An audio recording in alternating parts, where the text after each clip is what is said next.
Hey everyone, just curious. What time is it where you are right now while watching this episode? And where are you watching from? City, country, or anything you'd like to share? Can't wait to read your replies in the comments. The mysteries of the Greek gods.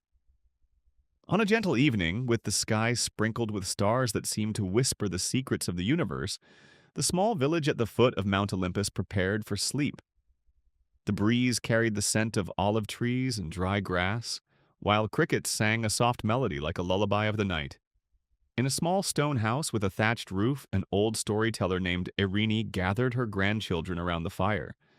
The flames danced slowly, casting playful shadows on the walls, and the children, with wide, curious eyes, waited for a tale to carry them into the world of the Greek gods, where mysteries intertwined with dreams. "Settle in comfortably, my dears," Eirini said in her warm, soothing voice, like a gentle caress. "Tonight, I'll tell you a story about the gods of Olympus, about how people honored them, about those who dared to defy their will, and about the punishments that were often more like lessons than vengeance. Close your eyes and let the whispers of the wind carry you, for they hold the voices of the gods. Honoring the gods. In ancient times, when the world was young and the heavens seemed closer to the earth, the people of Greece lived with the belief that the gods of Olympus watched over their every step. Each morning began with a prayer to Zeus, the king of the gods, whose throne sat atop the cloud-shrouded mountain. They thanked him for the rising sun, for the rain that watered the fields, and for the thunder that reminded them of his power. In marble temples, priests lit sacred fires and offered gifts, fresh fruits, sweet wine, and sometimes lambs or goats, whose spirits rose to the heavens, carried by smoke. Each god held a special place in the hearts of mortals. Demeter, the goddess of the harvest, was honored during planting season, when farmers sowed seeds and sang hymns, asking for fertile soil. Fishermen prayed to Poseidon, the lord of the seas, to calm the waves, offering him shells and fish as gifts. Hestia, the goddess of the hearth, was revered in every home, where the fire in the hearth burned steadily in her honor, bringing peace and harmony to the family. The people believed the gods not only heard their prayers, but also intervened in their lives.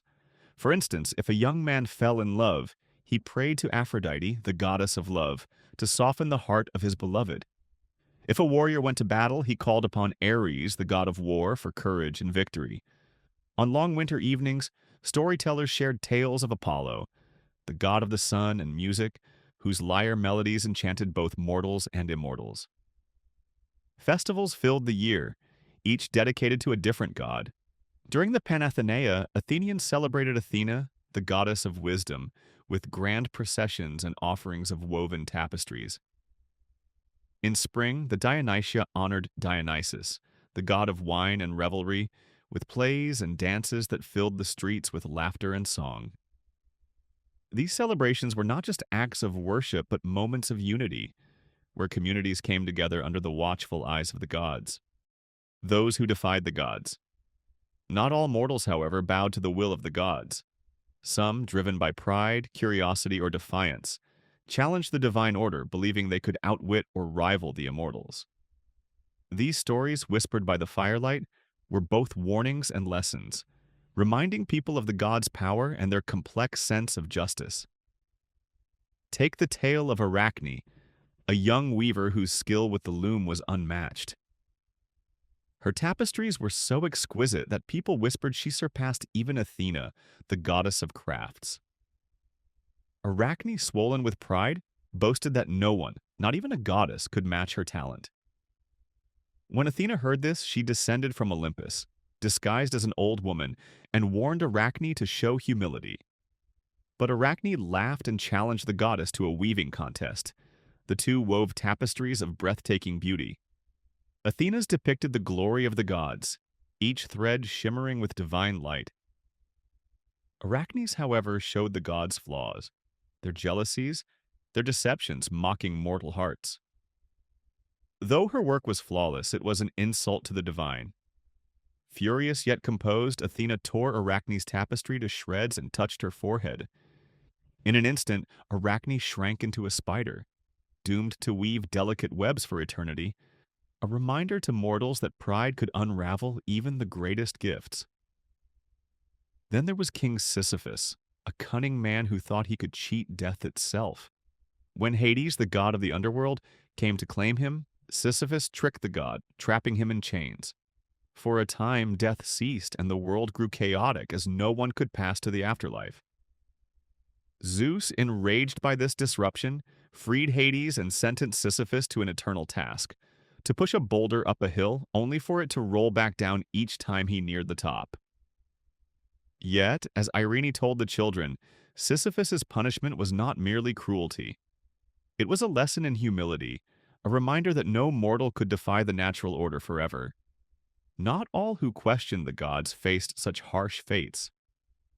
Orpheus, the musician whose voice could charm stones, dared to challenge Hades himself, not out of pride, but out of love.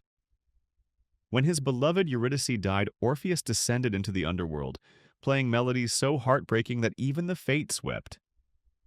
Hades, moved by the music, allowed Eurydice to return to the living world, but with a condition. Orpheus could not look back at her as they climbed to the surface until they were fully out of the underworld. In his doubt and longing, Orpheus turned back just before reaching the light, and Eurydice vanished forever. His punishment was not a divine curse, but the weight of his own heart, a gentle reminder that trust and patience are as vital as love. The punishments and lessons of the gods. The gods' punishments were rarely simple acts of vengeance. They were woven with purpose, like threads in a tapestry, meant to teach or restore balance. When Prometheus stole fire from the heavens to give to mortals, Zeus chained him to a mountain, where an eagle ate his liver each day, only for it to regrow each night. Yet this punishment was not just for Prometheus's theft, it was a lesson in sacrifice. Fire brought progress to humanity, and Prometheus's suffering became a symbol of the cost of defying the gods for the sake of others. In time, the hero Heracles freed him, showing that even divine punishment could lead to redemption. The gods also punished entire communities when their actions disrupted the harmony of the world. When the people of Thebes neglected to honor Dionysus, he sent a frenzy upon their women, who roamed the hills in a wild trance, unaware of their actions. This was not mere cruelty, but a call to respect the divine forces that governed joy and chaos. When the Thebans repented and offered sacrifices, Dionysus restored peace, proving that the gods preferred harmony over destruction. Sometimes the gods' interventions were gentler, like a parent guiding a wayward child. When the farmer Erysichthon cut down a sacred grove of Demeter to build a grand hall, the goddess did not strike him down. Instead, she cursed him with insatiable hunger, so that no matter how much he ate, he was never satisfied.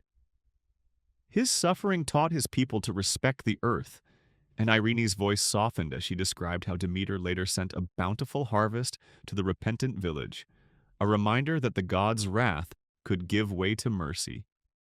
A world in balance. As Eirine's voice wove the tales, the fire in the hearth grew low, its embers glowing like tiny stars. The children's eyelids grew heavy, their breath slowing to match the rhythm of the night. The gods, Eirini whispered, were not just rulers of the world, but its caretakers. Their mysteries were not meant to frighten, but to guide. They taught mortals to honor the earth, to cherish love, to seek wisdom, and to accept the cycles of life and death. In the village, the people slept soundly, knowing the gods watched over them. The stars above twinkled as if Zeus himself were smiling, and the wind carried Apollo's soft melodies across the hills. The gods' presence was not a burden, but a comfort, a reminder that the world was vast and filled with wonders beyond mortal understanding. And so, my dears, Eirini concluded, her voice barely above a whisper, let these stories cradle you into sleep. Dream of the gods, of their wisdom and their lessons, and know that even in their mysteries they wish for you to find peace. The children drifted off, their minds filled with images of golden temples, starry skies, and the gentle hum of divine songs. The night wrapped them in its embrace, and the village rested under the watchful eyes of Olympus, where the gods, eternal and wise, continued their endless dance with the world below.